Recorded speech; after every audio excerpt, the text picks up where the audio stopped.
சிறப்பு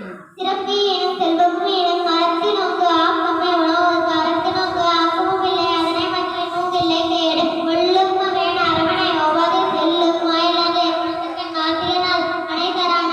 நிற்பது அழுக்கார அகவையில் இன்னாற்றில் நான்கு இழுக்காய் என்றது அறம் அன்றுவம் எனது மற்றது பன்றுகள் பன்றது அத்தாரி இதுவென வேண்டா சிவகை பொருத்தனோடு ஊர்கானிட வீணால் படமே நன்றாட்டு நந்தர் தாழ்நாள் வழியிழந்தவர் அரசன் வருவதை இன்பம் மற்றல பொருத்த புகழும் இல்ல செல்வான தோறும் முன்னே ஒருவர் உயிர் பாட தோறும் பல இல்வாழ்வன் என்பான் இயல்புடைய ஒவ்வொருக்கும் நல்ல அடன் என்ன குழந்தார்க்கும் துவாதவருக்கும் இருந்தார்க்கும் இல்வாழ்வன் என்னான் துறை தென்படுத்தாம் தெய்வம் விருந்தங்கள் தானென்றாங்க ஐப்படத்தார் ஓம் வேலத்தாளே வழியஞ்சி பார்க்கனோட கை நில்வதை வழியஞ்சி எஞ்சான்றும் நேர் கண்டும் பயணம் அண்டும் பயணம் இடத்தை நில்வது கண்டும் பயணம் அது அரச